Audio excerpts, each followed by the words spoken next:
How's it going, everyone? NeedleMouse here. Now, I personally was not a Sonic fan during the meta era's last couple of years. I wasn't present for the time when Sonic fans were at their worst, just hoping the next Sonic game would be at least somewhat good. Force's trailers were coming out and they were looking worrying, to say the least. And then, it happened. On July 22nd, 2016, it was revealed to the world Sonic was going back to his roots. Sonic Mania. This game is the only reason I wish I was a Sonic fan at this time, because good lord, the trailers for this game are some of my favorite Sonic trailers of all time. The true and only sequel to Sonic 3 was finally here. The only sequel to Sonic 3. Sonic Mania was my second Sonic game I ever played, right behind Sonic 3 and Knuckles. And man, do I love this game. It sits comfortably in my S tier and will never move from that spot. I love Mania so much. I replay the game almost every year because it is such an amazing video game. But this game is in the bottom of my S tier, and games such as the adventure games and 3 and K surpass this game. While most things that Mania does, it does perfectly well. The game does have some issues that a lot of people just disregard or simply forget. And while I do believe Sonic Mania is just an amazing video game, Sonic Mania is not perfect. Lights, camera, action. But before we get into the actual game, let's get a little background. Like I said before, Sonic Mania was revealed in 2016, and to say that people were excited is a massive understatement. People have been asking and wanting another 16-bit 2D Sonic game for years, but Sega never made any move to make one. And then out of nowhere came Sonic Mania. And not just that, it would also be developed by Christian Taxman Whitehead, the same person who made the amazing ports of Sonic 1, 2, and CD for iOS and Android. Every time a trailer of this game would come out, it would look even better. And then, on August 15th, 2017, Sonic Mania released on all consoles at the time, and it would become one of the highest rated Sonic games of all time. And it is easy to see why. The gameplay in Sonic Mania is some of the best in Sonic history. In my eyes, out of the 6 classic Sonic games, only 2 perfectly capture classic Sonic, with almost no hitches, those being Sonic Mania and Sonic 3 and Knuckles. Just like with 3 and K, Mania perfectly balances exploration and speed, making said exploration optional. You can go fast and avoid everything and make getting to the end of the stage as fast as you can your main goal, or you could take your time and carefully traverse the level, finding extra lives, item boxes, and special stages. Speaking of the special stages, these are by far the best in the series. You literally play Sonic R, aka Peak. You collect the blue orbs to go faster and you're on a timer. Collecting rings will give you more time on said timer. In order to obtain the Chaos Emerald, you just have to go fast enough to catch up with the UFO that holds the emerald. Honestly, it is so much fun, and all the special stages are a blast to go through. The level design of the actual zones is really cool, but there is one major issue. While the level designs of the second act is almost always original if the stage is based on a pre-existing zone, the level design of the first act will be extremely similar to the original zone, albeit with a couple of changes. This is a pretty big issue since 8 of the 12 zones are already ripped from previous games, but we'll get to that later. The graphics in Sonic Mania are pure eye candy. I love that they chose to go with the 16-bit style and made it look miles better than any Genesis game. There are so many more frames of animation in Mania that make the game look so much more smooth. The old levels, while still the same at core, feel like they've been given a new life, and they are just stunning to look at. You can get lost in the backgrounds of Green Hill and Chemical Plant, and you can stay and appreciate the massive amounts of detail in each level. Speaking of zones, Mania has 12 of them, excluding the Supersonic final boss. Let's go over each and every zone, starting off with the one and only Green Hill Zone.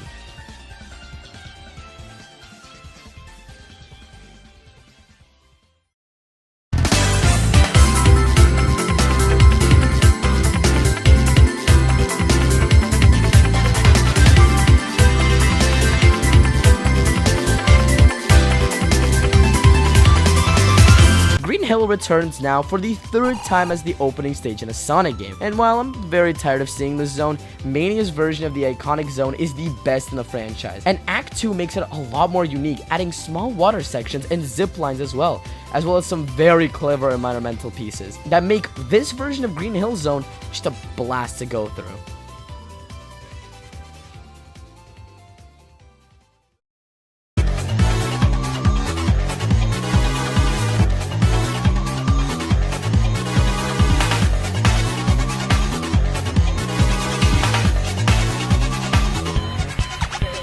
Chemical Plant also returns for the second time now, and this is also the best playable version of the zone. Like with Green Hill, I'm tired of seeing the zone, but with Act 2, its gimmick makes up for it. The bouncy, jelly-like substance adds so much more to the zone, and is really fun. Gimmicks like it are placed all around the zone, with these lips that you can grab onto, and the bubble thing that creates a double helix and lifts you up. These gimmicks only add and make one of the best zones in Sonic history even better.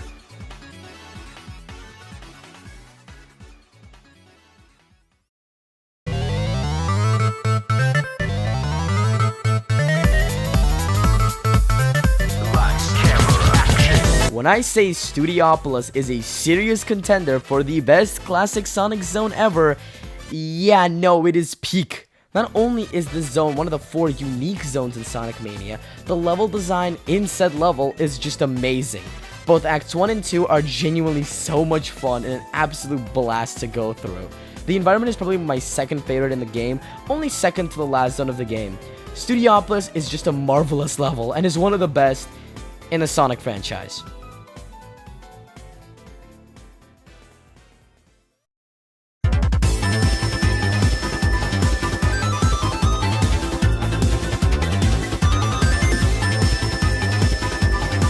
Flying Battery is a zone I loved in Sonic 3, and is one I still love in Mania. One of the only problems I had with the zone in 3 and K was that there were these things that you would have to stay on as they would move you higher. Mania ditches those, which makes this version of Flying Battery indeed the superior one to 3 and K.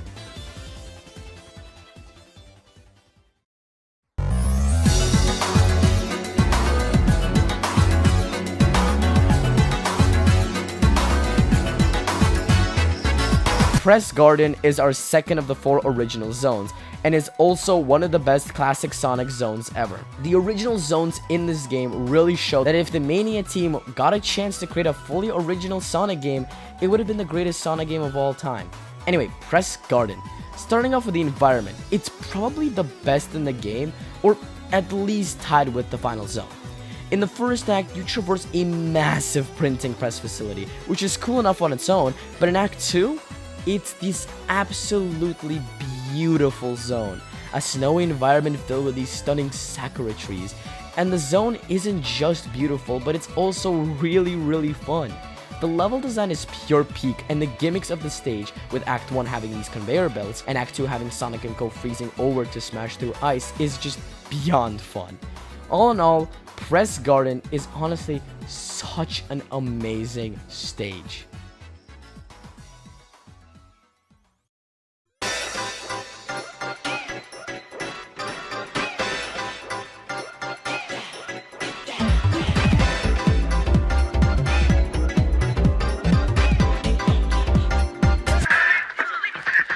Stardust Speedway sees a massive improvement from its original counterpart. Sonic CD in general has pretty awful level design, but when Mania borrowed 2 stages from it, they were made marginally better. While a level still has that really odd level design carried over from CD, it has been improved. The only thing I don't like is this bug thing that always follows you around. In fact, all the enemies in this level kinda suck. That and the level design unfortunately bring down the stage to being one of the weaker in Mania.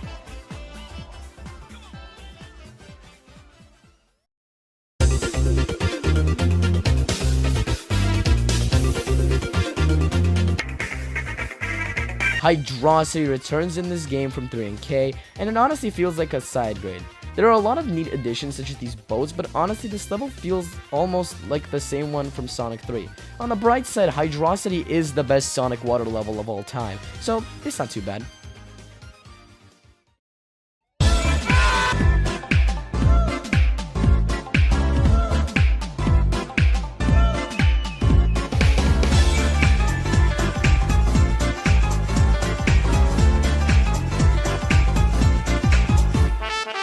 Mirage Saloon is such a 50-50 if you play as Sonic and Tails.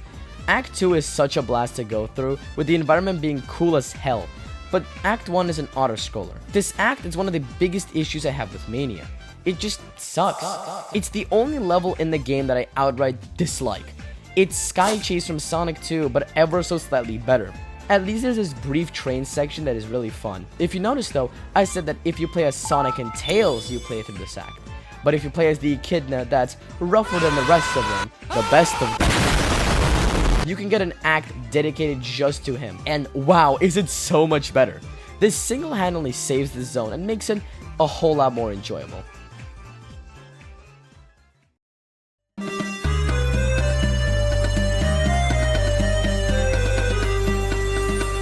They made the zone fun? Oil Ocean was a mediocre mess in Sonic 2. It wasn't bad, but it wasn't good. Oil Ocean in Mania, on the other hand, is incredibly fun. Act 1 is just a better version of the Sonic 2 version, but Act 2 takes a gimmick from Sonic 3 and incorporates it into the level pretty well.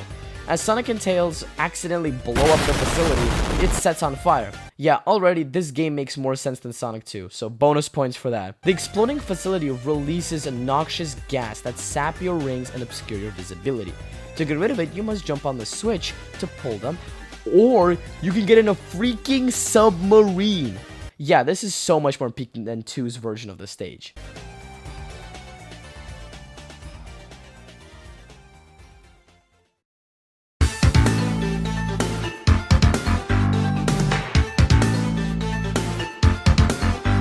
Lava Reef was a level I loved in Sonic 3, and it's only made better in this game. With many gimmicks coming from many different stages, the zone is made better, and the background of this stage, it's gorgeous. You can get lost looking at the beautiful sparkling background. I love it so much. Knuckles also gets his own version of Act 2, with sections that he can only break through. He even gets his own boss fight, but we'll get to that later. Overall, Lava Reef is only enhanced and made better in Sonic Mania.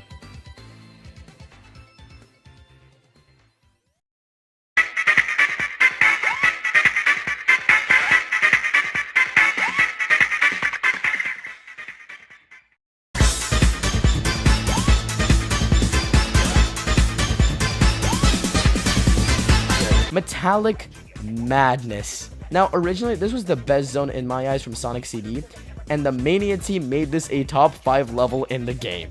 I love this level. The gimmicks feel a lot cooler with this foreground and background gimmick in Act 1. Act 2 also has a foreground and background gimmick, as well as the return of the greatest incarnation of Sonic, Chibi Sonic. Look at him. Protect him with your life, please. Yeah, all in all, I love this zone.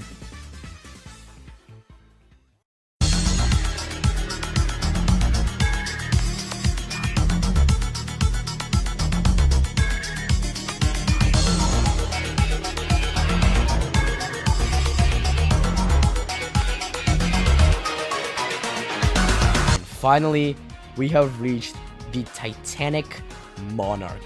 This is, without a doubt, one of my favorite stages in Sonic history. The environment is the best in the game. This massive robot being created in a dark and terrifying environment, with the Phantom Ruby clearly screwing up the world in Act 2. The level design is just amazing. It puts everything you've ever learned in the game to the test. Act 2 also has a really innovative gimmick, where you go from a central hub area to actual parts of the level via portals created by the Phantom Ruby. Overall, Titanic Monarch truly solidifies itself as one of the best zones Sonic has ever gone through.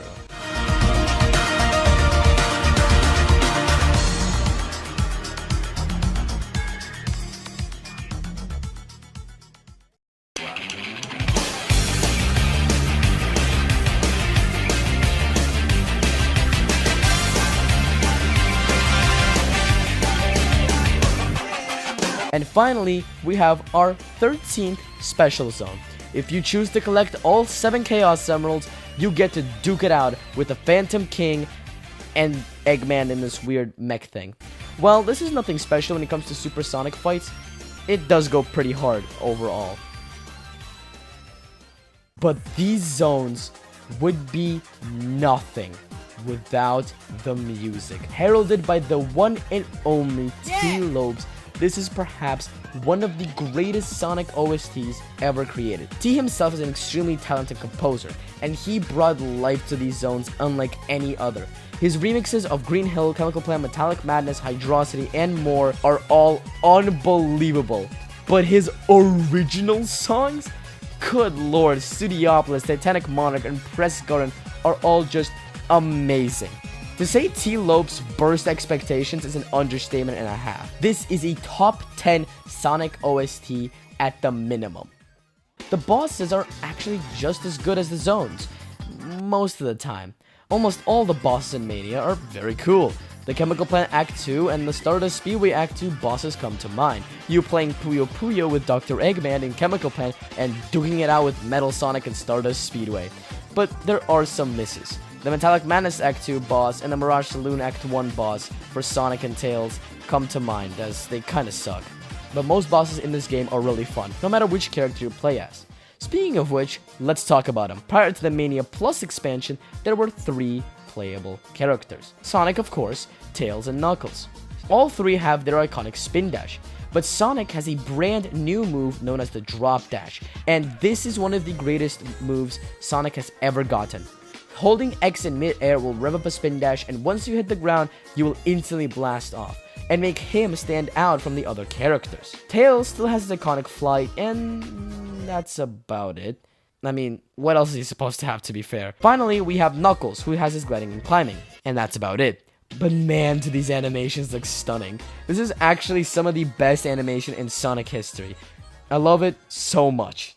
But Mania did get a DLC. Sonic Mania Plus, released about a year after, and they cooked. First off, we got a brand new mode called Encore Mode, which takes place right after classic Sonic returns to his timeline from Sonic Forces. It remixes past levels to look beautiful with Green Hill at sunset or Stardust Speedway at sunrise. Pure eye candy, and makes me appreciate the backgrounds even more. It also remixes where the big rings are hidden now, and the actual level design of the special stages. But more importantly, it has 2 brand new playable characters, Mighty the Armadillo and Ray the Flying Squirrel. These characters haven't been in a Sonic game for a long time, like decades. Mighty last appeared in Knuckles' Chaotix, which will also get a video eventually, I promise. And Ray was last seen in Sega Sonic the Hedgehog, an arcade game. And just like the others, they have been also slightly tweaked to just look amazing. They also have brand new moves. Both still have the spin dash, of course, but Mighty has a hammer drop that allows him to access sections that Sonic and the others can't, as well as being able to bounce off spikes once. Ray can glide, but it functions differently to Knuckles. In fact, it functions sort of like the Mario Cape in Mario World, except you can do it at literally any time you wish so. These new additions for a measly $5 was insane. Mania itself costs now a simple $20, and it launched for $30. I wish all Sonic games cost that much. Yeah. But if you remember, I said Sonic Mania is not perfect. Now, I did praise the game quite a lot in this video, but if you notice, there were quite a lot of nitpicks. And those nitpicks unfortunately turned from snowflakes into a little bit of a blizzard. I've said most of the issues, but I'll repeat them once more. The reused level design and the level aesthetics, as well as some bosses and levels being subpar, unfortunately leave Mania at the bottom of the S tier. And before anyone asks me why I didn't talk about the story, what story? Yeah, no, this is a massive step down to Sonic 3's story, because there's literally almost nothing here. It's just Eggman gets a hold of new MacGuffin, and Sonic and Co have to go out and stop him. There's just no story. So that also adds to the negatives of Sonic Mania. But overall, I love this game. It's an amazing Sonic game, and while not perfect, it's one I adore coming back to. But that's everything for today, everyone. I hope y'all enjoyed today's video. Have a wonderful day wherever you are in the world, and I'll see you all next time. Ciao!